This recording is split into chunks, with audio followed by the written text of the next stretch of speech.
Hello, എല്ലാവർക്കും നമസ്കാരം. എല്ലാവർക്കും നമ്മുടെ പുതിയൊരു വ്ളോഗിലേക്ക് സ്വാഗതം. അപ്പോൾ ഇതൊരു സൺഡേ വ്ളോഗാണ്. പിന്നെ നമ്മുടെ സാമ്പിൾ വെടിക്കെട്ടിൻ്റെ വിശേഷങ്ങളുമായിട്ടാണ് വന്നിരിക്കുന്നത്. പിന്നെ ഒരു 15 മിനിറ്റ് കൊണ്ട് തയ്യാറാക്കുന്ന ഒരു ചിക്കൻ കറിയുടെ റെസിപ്പിയും ഹെൽത്തി സ്നാക്കും ആണ് ഇന്നത്തെ വീഡിയോയിൽ ഉൾപ്പെടുത്തിയിരിക്കുന്നത്. വെടിക്കെട്ട് എന്ന് പറഞ്ഞാൽ ഞാനൊരു എല്ലാത്തിൻ്റെയും പാറമേക്കാവിൻ്റെയും തിരുവമ്പാടിയുടെയും ആ ഫിനിഷിങ് മാത്രം വളരെ ചെറിയ സെക്കൻഡ് മാത്രമാണ് ഇട്ടിരിക്കുന്നത്. കുറച്ച് മാത്രം അമ്മിട്ട് വിരിയണ്ടോ ഇട്ടിട്ടുള്ളൂ. ബാക്കിയുള്ളതൊക്കെ കൂട്ടുകാർ ടി വിയിൽ കണ്ടിട്ടുണ്ടാവും. അപ്പോൾ ചെറിയൊരു സന്തോഷം എന്നല്ല കേട്ടോ ഉണ്ടായത്. അപ്പോൾ നമ്മുടെ ഒറിജിനൽ വെടിക്കെട്ട് ഇതുവരെയും നടത്താൻ പറ്റിയിട്ടില്ല. അപ്പോൾ എന്നാണെന്നറിയില്ല, മഴ മാറിയാലേ സാധിക്കുള്ളൂ. അപ്പോൾ നമുക്ക് ഇന്നത്തെ ഈ സാമ്പിൾ വെടിക്കെട്ടിൻ്റെ അന്നത്തെ ഡേ ഇൻ മൈ ലൈഫാണ് ഈ കാണിച്ചിരിക്കുന്നത്. അതായത് കഴിഞ്ഞ സൺഡേയിലത്തെ കേട്ടോ. ശനിയാഴ്ച വീഡിയോ പതിവില്ല. ഈ ആഴ്ച തൃശ്ശൂർ പൂരം ആയതുകൊണ്ട് അങ്ങോട്ട് ഡേറ്റൊക്കെ തെറ്റിപ്പോയി. അതുകൊണ്ട് തന്നെ നമുക്ക് വ്യൂസും കുറവാണ് കേട്ടോ. പകുതി പോലും വ്യൂസ് കിട്ടണില്ല വേറെ ദിവസം തെറ്റിയിട്ടപ്പം. എന്തായാലും ചിക്കൻ കറി ഉണ്ടാക്കാൻ തുടങ്ങാം. ആദ്യം തന്നെ ഞാൻ ചിക്കൻ തലേദിവസം ഒന്ന് മാരിനേറ്റ് ചെയ്ത് വെച്ചിട്ടുണ്ടായിരുന്നു. പക്ഷെ അത് കഴുകി കളഞ്ഞിട്ടാണ് എടുത്തത്. തലശ്ശേരി കോഴിക്കറിക്കൂട്ട് എന്ന് പറഞ്ഞിട്ട് ഒരു പൊടി വാങ്ങിക്കാൻ കിട്ടുന്നുണ്ട്. അപ്പോൾ അതൊന്ന് പരീക്ഷിച്ച് നോക്കാമെന്ന് ചോദിച്ചു. കുറേ ദിവസമായി ചേട്ടൻ പറയുന്നത്. 45 രൂപയാണ് 100 ഗ്രാം. അപ്പോൾ 1 കിലോയിലേക്ക് കറക്റ്റ് 100 ഗ്രാം ഇത് ആവശ്യമാണ് കേട്ടോ. സവോളയും എല്ലാ സാധനങ്ങളും അതിലുണ്ട്. അത് വേറൊരു പാക്കറ്റായിട്ടും അതേപോലെ പൊടികൾ വേറൊരു പാക്കറ്റായിട്ടാണ് അതിൽ കൊടുത്തിരിക്കുന്നത്. അപ്പോൾ എല്ലാതും അതിലേക്ക് മൊത്തത്തിൽ ഇടുകയാണ് ചെയ്യേണ്ടത്. നമ്മൾ വേറെ വാട്ടോ ഒന്നും പ്രത്യേകിച്ച് ചെയ്യേണ്ടതില്ല. അപ്പോൾ നമുക്കിനിപ്പോൾ വയ്യാണ്ടിരിക്കുന്ന സമയത്തോ അല്ലെങ്കിൽ തീരെ സമയമില്ലാത്തപ്പോഴോ ഒക്കെ ചെയ്യാൻ പറ്റുന്ന ഒരു കറിയുടെ റെസിപ്പിയാണ് ഇത്. അത് എൻ്റെ രീതിയിലും കൂടിയാണ് ഞാൻ ചെയ്തിരിക്കുന്നത്. അതിൽ കുറച്ച് ഉപ്പ് എന്തായാലും ഇട്ട് കൊടുക്കണം. കുറച്ച് കറിവേപ്പില ഇട്ട് കൊടുത്തിട്ടുണ്ട്. പിന്നെ ഞാൻ കുറച്ച് വെളിച്ചെണ്ണയും കൂടിയും ഒഴിച്ചിട്ടുണ്ട്. അപ്പോൾ വെളിച്ചെണ്ണ കൂടുതൽ ഒഴിക്കണമെങ്കിൽ കൂടുതൽ ഒഴിക്കാം. അതൊക്കെ നമ്മുടെ ടേസ്റ്റിനനുസരിച്ച് മാറ്റം വരുത്താം കേട്ടോ. അപ്പോൾ കറക്റ്റ് 1 കിലോ എടുത്തിട്ട് ബാക്കിയുള്ള ബോൺലെസ് ചിക്കൻ കുറച്ച് ഞാൻ സ്നാക്ക് ഉണ്ടാക്കാനും മാറ്റി വെച്ചു. കുക്കറിലാണ് ചെയ്യണത്. അപ്പോൾ സാധാരണ പോലെ തന്നെ ചീനച്ചട്ടിയിൽ ഇട്ടിട്ട് അങ്ങനെ ചെയ്യണമെങ്കിൽ ചെയ്യാം. പക്ഷേ ഇന്ന് ഇത്തിരി ക്ലീനിങ് അധികമുള്ള ദിവസമായതുകൊണ്ട് ഞാൻ കുക്കറിൽ ഒറ്റയടിച്ച് തുറക്കുകയാണ് ചെയ്യുന്നത്. വളരെ കുറച്ച് മാത്രം, അതായത് ഒരു അര ഗ്ലാസ്സിന് താഴെ മാത്രം വെള്ളം ഒഴിച്ചിട്ട് വേണം നമ്മൾ ചിക്കൻ കുക്കറിലാണെങ്കിൽ അടുപ്പത്തേക്ക് വെക്കാൻ കേട്ടോ. മറ്റേതാണെങ്കിലും ചെറുതീയിൽ മൂടി വെച്ചിട്ടുണ്ടെങ്കിൽ വെള്ളം ഇറങ്ങി വന്നോളും. അപ്പോൾ അത് അടുപ്പത്ത് വെച്ച് വന്ന് ഞാൻ തലമുടിയിൽ ഹെന്ന ചെയ്യാണ്. അപ്പോൾ കുറേ 2-3 മാസമൊക്കെ എത്തുമ്പോൾ ഒന്ന് ഞാൻ ഹെന്ന ചെയ്യും. അങ്ങനെ സ്ഥിരമായിട്ടൊന്നും ചെയ്യില്ല. മടിയാണെന്ന് പറയുന്നതായിരിക്കും കൂടുതൽ സത്യം കേട്ടോ. വല്ലപ്പോഴും ഇങ്ങനെ ഒരു ആഗ്രഹങ്ങളൊക്കെ തോന്നുമ്പോൾ ഇതേപോലെ ഓരോന്ന് ചെയ്യും. അപ്പോൾ റൂമിലൊക്കെ ചെയ്യുകയാണെങ്കിൽ നമ്മൾ താഴെ പേപ്പർ വിരിച്ചിട്ട് ചെയ്യാം കേട്ടോ. ഞാൻ ഈ ബ്രഷ് വെച്ചിട്ടാണ് കേട്ടോ ചെയ്യുക. പെട്ടെന്ന് ചെയ്യാൻ പറ്റും. അപ്പോൾ അതേ ചിക്കൻ കറി ഒരടി അടിച്ച് തുറന്നപ്പോൾ ഈ ഒരു അവസ്ഥയാണ്. നമുക്ക് അതും നന്നായിട്ട് വരട്ടിയെടുക്കണമെങ്കിൽ വരട്ടിയെടുക്കാം. നല്ല ടേസ്റ്റ് തന്നെയാണ് അങ്ങനെ ചെയ്യുമ്പോൾ. ഞാൻ പക്ഷേ ചെറിയൊരു ചാറോട് കൂടി എടുത്തു. അതിലേക്ക് ചെറിയുള്ളിയും നാളികേരക്കൊത്തും കറിവേപ്പിലയും കൂടി ഇത്തിരി കൂടുതൽ വെളിച്ചെണ്ണ ഒഴിച്ച് നന്നായിട്ട് ഫ്രൈ ചെയ്തൊഴിച്ച് ചേർത്ത് കുറച്ച് നേരം കൂടി ഒന്ന് തിളപ്പിക്കുക. അപ്പോൾ അടിപൊളി ചിക്കൻ കറി നമുക്ക് കിട്ടും. 15 മിനിറ്റ് തന്നെ വേണ്ട ഈ ചിക്കൻ കറിക്ക്. ഒന്നും ചെയ്യാനില്ലല്ലോ നമുക്കിതിൽ. അപ്പോൾ ഇങ്ങനത്തെ തിരക്കുള്ള ദിവസങ്ങളിലൊക്കെ പെട്ടെന്ന് ചിക്കൻ കറി കഴിക്കുകയും വേണം എന്നുള്ളവർക്ക് പറ്റിയതാണ്. അപ്പോൾ നല്ല എരിവും ഒക്കെ കറക്റ്റ് തന്നെയായിരുന്നു. കാണുമ്പോൾ കളറ് കുറവുണ്ടെങ്കിൽ കൂടി കുരുമുളകിൻ്റെ ടേസ്റ്റ് കൂടുതലായിട്ട് മുന്നിട്ട് നിൽക്കുന്നുണ്ട്. ഇവിടെ എല്ലാവർക്കും നല്ല ഇഷ്ടമായിട്ട് അടിപൊളി ചിക്കൻ കറി തന്നെയായിരുന്നു. അപ്പോൾ അതൊക്കെ വെച്ച് അപ്പോൾ പിള്ളേർ അന്ന് സിനിമയ്ക്ക് പോയിക്കായിരുന്നു. നമ്മുടെ ജനഗണമന സിനിമയ്ക്ക് 2 പേരും പോയിട്ടുണ്ടായിരുന്നു. അപ്പോൾ ഞങ്ങൾ പോയിട്ടുണ്ടായിരുന്നില്ല. അത് കാരണം ഊണ് കഴിക്കുന്നതൊക്കെ ഞാൻ ചേട്ടൻ കഴിക്കുന്നത് അങ്ങനെ ഞങ്ങൾ എടുത്തില്ല കേട്ടോ. പിന്നെ അലക്കാനും ഞാൻ അതിനിടയ്ക്ക് ഇട്ടിട്ടുണ്ടായിരുന്നു. അപ്പോൾ ഒരു ലോഡ് അലക്കി തീർന്നു. ഇപ്പോൾ ഈ എഡിറ്റിങ്ങിൻ്റെ സമയം വരുമ്പോൾ ആ ദിവസങ്ങളിൽ അലക്കൽ ചിലപ്പോൾ ഉണ്ടാവില്ല. അതേപോലെ ഇപ്പോൾ വൈകുന്നേരം ചിലപ്പോൾ ക്ഷീണം തോന്നുക വെച്ചാൽ ചിലപ്പോൾ അങ്ങനെ ആകുമ്പോൾ ആഴ്ചയിൽ 2-3 ദിവസമൊക്കെ അലക്കിപ്പേ ഉള്ളൂ. അപ്പോൾ ആ ദിവസം നന്നായിട്ട് അലക്കാനായിട്ട് ഉണ്ടാവും കേട്ടോ. സൺഡേ എന്തായാലും അലക്കാണ്ട് പറ്റില്ല വെച്ചാൽ വെയിലുണ്ടല്ലോ. അപ്പോൾ ഉണങ്ങി കിട്ടാനായിട്ടും എളുപ്പമാണ്. കഴിഞ്ഞ സൺഡേ നല്ല വെയിലായിരുന്നെങ്കിലും പിറ്റേ ദിവസം തുടങ്ങി മഴയായിരുന്നു അല്ലേ. അപ്പം ഞാൻ ആദ്യം തന്നെ അലക്കാൻ ഇട്ടു. എന്താ വെച്ചാൽ നമുക്ക് ഇന്ന് തന്നെ ഉണങ്ങി മടക്കി വയ്ക്കാൻ പറ്റുമല്ലോ. അപ്പോൾ ആദ്യത്തെ ഞാൻ ഈ തിണ്ടുമ്പോൾ കൊണ്ടിട്ടു എന്ന് വെച്ചാൽ വേഗം ഉണങ്ങാനായിട്ട് അഴയ്ക്കുമ്പോൾ സ്ഥലം ഉണ്ടാവില്ലല്ലോ. 2 ലോഡ് തുണിയല്ലേ. അപ്പോൾ ആദ്യം ഇവിടെ ഒക്കെ വിരിച്ചിട്ടു. രണ്ടാമത്തെ ലോഡ് ഞാൻ അവിടെ കഴുകാനിട്ടിട്ടുണ്ട്. അപ്പോൾ ഇനി നമുക്ക് വെറുതെ ഇരിക്കാനായിട്ട് സമയമില്ല. സാമ്പിൾ കാണാൻ പോകണം. അപ്പോൾ ഇന്ന് എന്നാൽ നമുക്ക് ക്ലീനിങ് കഴിക്കാണ്ടും പറ്റില്ല. നമുക്ക് ബാക്കിയുള്ള ദിവസമൊക്കെ ജോലിയുള്ളതല്ലേ. അത് കഴിഞ്ഞ് വന്നും കണ്ട് ഞാൻ കുറച്ച് കല്ലും അലക്കാനുണ്ടായിരുന്നു കേട്ടോ. ചെറിയ ഡ്രസ്സുകൾ നമുക്ക് മെഷീനിലേക്ക് ഇടാൻ പറ്റില്ല, കൂട്ടുകാർക്ക് അറിയാത്തവരൊന്നും ആവില്ല അല്ലേ. അപ്പോൾ പിള്ളേരുടെ യൂണിഫോം, ശ്രീകുട്ടൻ്റെ യൂണിഫോം, രണ്ടുപേരുടെയും യൂണിഫോം ഞാൻ അങ്ങനെ അങ്ങോട്ട് മെഷീനിൽ ഇടില്ല കേട്ടോ. ശ്രീകുട്ടനെ ഇട്ടാലും അത്ര കുഴപ്പമില്ല, ഒട്ടും അഴുക്കുണ്ടാവില്ല. പക്ഷേ ആദ്യത്തിൻ്റെ ഒട്ടും പറ്റില്ല, അത്യാവശ്യം അഴുക്കുണ്ടാവും കളിച്ചിട്ടൊക്കെ. അപ്പോൾ എന്തായാലും നമ്മൾ കല്ലുമ്പോൾ തന്നെ അലക്കിയെടുക്കണം. അത് കഴിഞ്ഞ് പിള്ളേരുടെ ബാത്റൂം ഞാൻ പോയി കഴുകിയിട്ട് കുറച്ച് ദിവസമായി. അപ്പോൾ കുട്ടികൾ ഒന്നൊക്കെ കഴുകിയൊക്കെ ഇടും, പക്ഷെ നമ്മൾ കഴുകണ ആ ഒരു ഇത് വരില്ല. അപ്പോൾ അത് കാരണം കൊണ്ട് നല്ല ഡീപ്പ് ക്ലീനിങ് തന്നെ ചെയ്തു. എൻ്റെ ബാത്റൂം എന്ന് പറയുന്നത് ഞാൻ കുളിക്കാൻ പോകുമ്പോഴൊക്കെ കഴുകും. അത് കാരണം കൊണ്ട് അങ്ങനെ അങ്ങോട്ട് ഒരു പ്രശ്നം ഉണ്ടാവില്ല. പക്ഷെ പിള്ളേരുടെ അങ്ങോട്ട് എത്തില്ല കേട്ടോ. അങ്ങോട്ട് മുകളിൽ ചെന്ന് ചിലപ്പോൾ കുളി കഴിഞ്ഞിട്ടൊക്കെ ആവുമല്ലോ ചെല്ലുന്നത്, അപ്പോൾ പിന്നെ അങ്ങോട്ട് പറ്റിയെന്ന് വരില്ല. അപ്പോൾ സൺഡേയിൽ ഇങ്ങനെ ഒഴിവ് കിട്ടുമ്പോൾ നല്ല ഡീപ്പ് ക്ലീനിങ് ആയിട്ട് ചെയ്യും. അടിഭാഗമൊക്കെ നന്നായിട്ട് ഉരച്ച് അങ്ങോട്ട് ക്ലീൻ ചെയ്യും കേട്ടോ. ആ ദിവസങ്ങളിൽ മാത്രം ഹാൻഡ് വാഷാണ് ഞാൻ ഉപയോഗിക്കുന്നത്. അല്ലാണ്ട് ഇതുമ്മേ ക്ലോസറ്റ് കഴുകണ ആ ലിക്വിഡ് ഉപയോഗിക്കും. താഴെയൊക്കെ ടൈലുമൊക്കെ ഹാൻഡ് വാഷാണ് ഞാൻ യൂസ് ചെയ്യുന്നത്.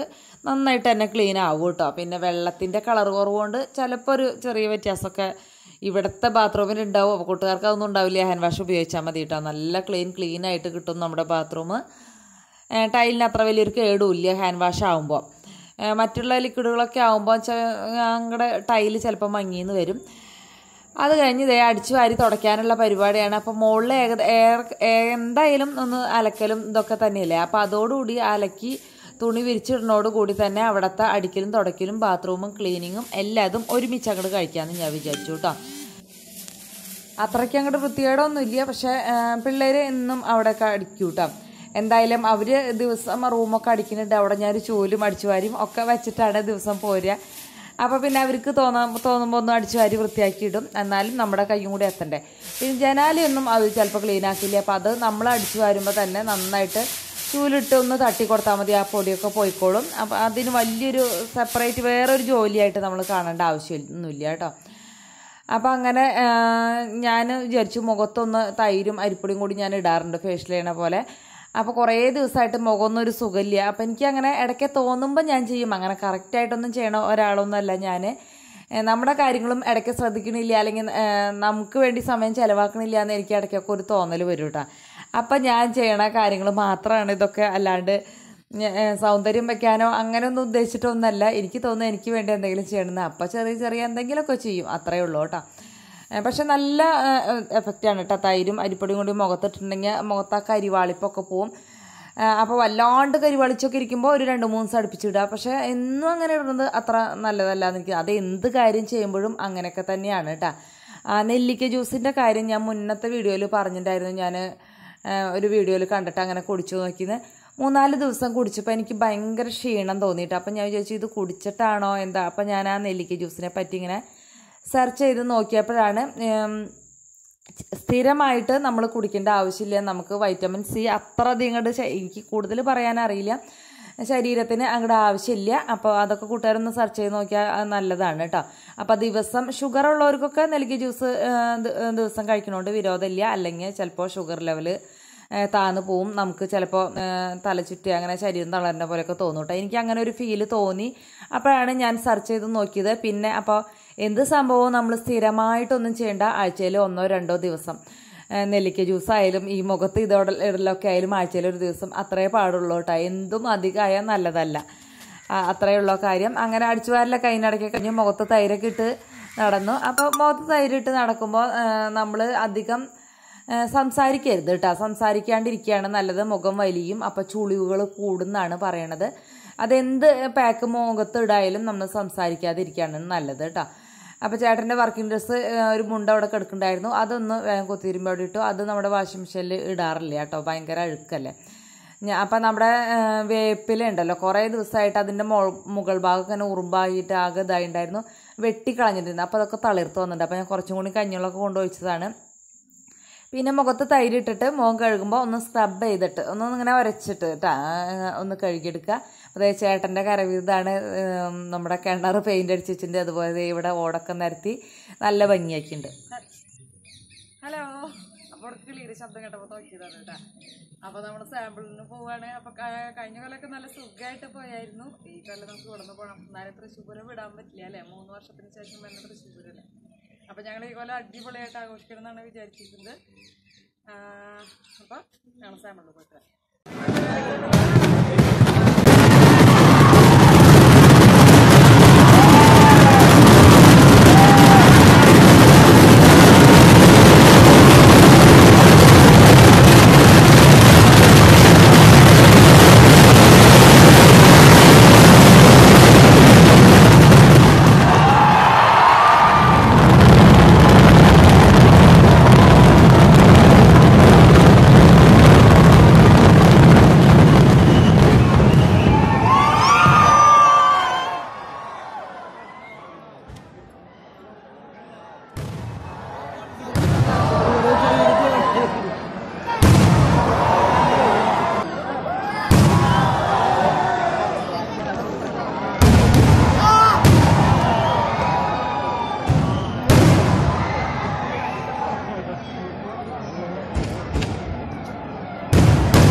അപ്പോൾ ആദ്യം കണ്ട വെടിക്കെട്ട് പറമക്കാവിൻ്റെ, രണ്ടാമത് തിരുവമ്പാടിയിലാണ് കണ്ടത്.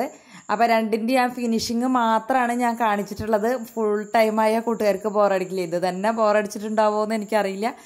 അത് കഴിഞ്ഞ് ഞങ്ങളത് ഹാപ്പി ആയിട്ട് തിരിച്ചു പോരുകയാണ് കേട്ടോ. ഇനി ഞാൻ പറഞ്ഞില്ലേ ഒരു ഹെൽത്തി സ്നാക്ക് ഉണ്ടാക്കിയെന്ന്. ചിക്കനിൽ കുറച്ച് എടുത്ത് വെച്ചിട്ടുണ്ടായിരുന്നു ബോൺലെസ് ആയിട്ടുള്ളത്. അത് കുറച്ച് ഉപ്പിട്ട് വേവിച്ച് വെച്ചിങ്ങാട്ട് ഒന്ന് കൈകൊണ്ട് തന്നെ വിടർത്തി എടുത്തിട്ടുണ്ടായിരുന്നു കേട്ടോ. അത് കുറച്ച് വെളിച്ചെണ്ണ ഒഴിച്ച്, അല്ലെങ്കിൽ നെയ്യായാലും മതി, ബട്ടറോ എന്തായാലും മതി കേട്ടോ. ഓയിലിനേക്കാളും നല്ലത് ഈ പറഞ്ഞതൊക്കെയാണ്. അതിലേക്ക് കുറച്ച് കുരുമുളക് പൊടിയും കുറച്ച് മുളക് പൊടിയും മഞ്ഞൾപ്പൊടിയും ഉപ്പ് ഇട്ടിട്ടുണ്ട് വേവിച്ചപ്പോൾ. ഒന്ന് ഫ്രൈ ആക്കി എടുക്കുകയാണ്. അപ്പോൾ നമ്മൾ വേവിച്ചാലും ഒന്ന് ഫ്രൈ ആക്കി എടുക്കണം ഈ ഒരു സ്നാക്കിന് കേട്ടോ. എന്നിട്ട് അതവിടെ മാറ്റി വെച്ചിട്ടുണ്ട്. അതിലേക്ക് 1-2 സവോള എടുക്കുക. സവോളയൊക്കെ നമ്മുടെ ഇഷ്ടത്തിന് മാറ്റം വരുത്താം. സവോള എപ്പോഴും കുറവ് ഉപയോഗിച്ച് ചിക്കൻ കൂടുതൽ ഉപയോഗിക്കുന്നതാണ് ഇതിൻ്റെ ഒരു ടേസ്റ്റ് കേട്ടോ. അപ്പോൾ മുളക് പൊടി ഇട്ട് കൊടുത്തിട്ടുണ്ട്, മഞ്ഞൾപ്പൊടി ഇട്ട് കൊടുത്തിട്ടുണ്ട്, പിന്നെ കുറച്ച് മല്ലിയില വേണമെങ്കിൽ ഇട്ട് കൊടുക്കാം. എൻ്റെ കയ്യിൽ ഉണ്ടായിരുന്നില്ല കേട്ടോ. ഈ സവോളയിലേക്ക് ആവശ്യമായിട്ടുള്ള ഉപ്പ് മാത്രം ഇട്ട് കൊടുക്കുക. നമ്മൾ ചിക്കനിൽ ഉപ്പ് ഇട്ടിട്ടുള്ളത് കൊണ്ട് തന്നെ ഇതിൽ സൂക്ഷിച്ച് വേണം ഉപ്പിടാനായിട്ടാ. അപ്പോൾ ഒന്ന് വഴറ്റിയെടുക്കണം. വല്ലാണ്ട് ഫ്രൈ ആക്കിയൊന്നും എടുക്കണ്ട, ചെറുതായിട്ട് വഴണ്ടാൽ മതി. അതവിടെ കിടക്കണ നേരം കൊണ്ട് നമുക്ക് അരി അരച്ചിടാം. ഏകദേശം ഒരു 1.5 കപ്പ് പച്ചരി വെള്ളത്തിലിട്ട് കുതിർത്തതാണിത്. അതിലേക്ക് ഒരു മുട്ട ഒഴിച്ചിട്ടുണ്ട്. ഒരു 1.5 ടീസ്പൂണ് ചോറ് കേട്ടോ. അധികം ആവണമെന്നില്ല, ഒരു 1.5 ടീസ്പൂണൊക്കെ മതി. 1.5-2 ആയാലും കുഴപ്പമില്ല. ആ ചോറ് ഇട്ട് കൊടുക്കുക. ബാക്കി നാളികേരപ്പാലിൽ ഇത് അരച്ചെടുക്കുക കേട്ടോ. അപ്പോൾ അത് അരച്ചെടുക്കണ നേരം കൊണ്ട് തന്നെ നമുക്ക് ഈ സവോളയൊക്കെ വഴണ്ടി കിട്ടി അതിലേക്ക് ചിക്കനും കൂടി ഇട്ട് ഒന്ന് മിക്സ് ചെയ്തെടുക്കാണ് കേട്ടോ. ഞാൻ പറഞ്ഞ പോലെ മല്ലിയില കയ്യിലുണ്ടെങ്കിൽ ഇടാൻ മറക്കരുത്. അതിനൊരു പ്രത്യേക ടേസ്റ്റാണ്. പ്രത്യേക ടേസ്റ്റ് അല്ല, അതിനും ഒരു ഇനിയിപ്പോൾ മല്ലിയില ഇഷ്ടമില്ലാത്തവരും ഇടണ്ട, പക്ഷെ അത് ടേസ്റ്റ് തന്നെയാണ് കേട്ടോ. കയ്യിലുണ്ടെങ്കിൽ ഇടുക. അതായത് നമ്മുടെ അരിയൊക്കെ അരച്ചെടുത്തിട്ടുണ്ട്. അതിലേക്ക് ഉപ്പും കൂടിയിട്ട് മിക്സ് ചെയ്ത് ഞാൻ എടുത്തിട്ടുണ്ട് കേട്ടോ. ഒരു അരമണിക്കൂറൊക്കെ അത് വെച്ചിട്ട് സ്നാക്ക് ഉണ്ടാക്കുന്നതാണ് കൂടുതൽ നല്ലത്. അപ്പോൾ അതേ ഒരു പാൻ അടുപ്പത്തേക്ക് വെച്ചിട്ടുണ്ട്. അത് ചെറുതായി ചൂടായി കഴിഞ്ഞാൽ നമ്മുടെ ഈ മാവ് ഒഴിച്ചു കൊടുക്കാം. അപ്പം മാവ് അത്യാവശ്യം ലൂസിൽ വേണം ഒഴിക്കാൻ. വളരെ തിന്നായ ഒരു ദോശയാണ് നമുക്ക് ഉണ്ടാക്കിയെടുക്കേണ്ടത്. അപ്പോൾ നല്ല ലൂസിൽ തന്നെ എടുക്കുക കേട്ടോ. അപ്പോൾ അതാ ഒരു തവി ഒഴിച്ചിട്ട് കയ്യിൽ വെച്ച് പരത്തൊന്നും വേണ്ട, അത് തനിയെ പരക്കണ ആ ഒരു രീതിയിൽ വേണം നമുക്ക് ലൂസ് വേണ്ടത്. അതൊന്ന് പരത്തിയെടുക്കുക. എന്നിട്ട് അത് വേവാൻ നിൽക്കരുത്, എന്നാൽ കുറേശ്ശെ വേവും വേണം. ആ ഒരു രീതിയിൽ നമ്മൾ ഉണ്ടാക്കി വെച്ചിട്ടുള്ള ഈ ചിക്കൻ്റെ കൂട്ടൊക്കെ ഇല്ല അത് ഇട്ട് കൊടുക്കുക. വേണമെങ്കിൽ ഒരു മിനിറ്റ്, ഒരു സെക്കൻഡ് ഒന്ന് മൂടി വെച്ചോളൂ, ഒന്നാവാൻ വേണ്ടിയിട്ട്. അപ്പം തന്നെ ഇത് ഇട്ട് കൊടുക്കുക. ഇത് അതിൻ്റെ ഉള്ളിലേക്ക് ഇറങ്ങാൻ വേണ്ടിയിട്ടാണ് കേട്ടോ. അതിൽ മിക്സ് ആയിരിക്കാൻ വേണ്ടിയിട്ടാണ്. എന്നിട്ട് നമ്മൾ ഫില്ലിങ് വെച്ച് കൊടുക്കുക. ഒന്ന് അമർത്തി കൊടുത്തു കേട്ടോ.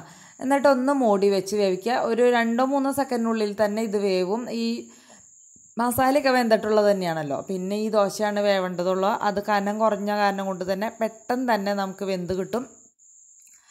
അപ്പോൾ അതങ്ങനെ ഒരു 3-4 എണ്ണമൊക്കെ ഉണ്ടാക്കിയെടുക്കുക. നമുക്ക് എത്രയാണോ ആവശ്യമുള്ളത് അതിനനുസരിച്ച്. അപ്പോൾ ഏകദേശം ഒരു 5 എണ്ണമൊക്കെ മീതയ്ക്ക് മീതെ ഉണ്ടാക്കിയെടുക്കുക കേട്ടോ. പിന്നെ അടുത്ത 5 എണ്ണം വേറെ സെറ്റാക്കി വെച്ചാൽ മതി, അങ്ങനെ കൂടുതൽ ആൾക്കാരുണ്ടെങ്കിൽ. അങ്ങനെ ഞാനത് ഉണ്ടാക്കിയെടുത്തു. അപ്പം ഇത്രയുള്ള ഈ ഒരു പരിപാടി. ഇതിങ്ങനെ മീതെ വെക്കുമ്പോൾ ഒട്ടിപ്പിടിച്ചോളും, അരിയല്ലേ, അങ്ങനെ വിട്ടു പോകുന്നില്ല. അപ്പം ഏകദേശം ഒരു ചട്ടിപ്പത്തിരിയുടെ ഒരു രൂപം കേട്ടോ. ആ ഒരു ടേസ്റ്റ് ഒന്നല്ല, പക്ഷെ അതിൻ്റെ ഒരു രൂപമാണ് ഇതിനുള്ളത്. അപ്പോൾ അടിപൊളി ഹെൽത്തി സ്നാക്കാണ്. പിന്നെ കൂടുതൽ മസാലകൾ വേണമെങ്കിൽ നമുക്ക് ആഡ് ചെയ്യാം. ചിക്കൻ റെഡിയാക്കുമ്പോൾ ചിക്കൻ മസാലയും കൂടിയും ഇടണം കേട്ടോ. അത് ഞാൻ ആ നേരത്തെ പറയാൻ വിട്ടുപോയി, അവിടെ ഞാൻ എന്തായാലും എഴുതിയിടാം. അപ്പോൾ ചിക്കൻ മസാലയും കൂടിയും ഇട്ടോളോ. കുരുമുളക് പൊടിയും മഞ്ഞൾപ്പൊടിയും മുളക് പൊടി ഉപ്പിൻ്റെ കൂടെ ചിക്കൻ മസാലയും കൂടിയും ചേർക്കണം കേട്ടോ. അപ്പോൾ അതാണ് അതിൻ്റെ ഒരു ടേസ്റ്റ്. അപ്പോൾ അത് ഇത്രയ്ക്കുള്ള പരിപാടി. ഇങ്ങനെ മുറിച്ചെടുക്കുമ്പോൾ ശരിക്കും കണ്ടോ ഇതേപോലെ ഒരു പീസായിട്ട് കിട്ടും. അപ്പോൾ ഇനി തിങ്കളാഴ്ച രാവിലെ 9 മണിക്ക് കാണാം. സബ്സ്ക്രൈബ് ചെയ്യാനും ലൈക്ക് അടിക്കാനും കമൻ്റ് ഇടാനും മറന്നു പോകരുത് കേട്ടോ.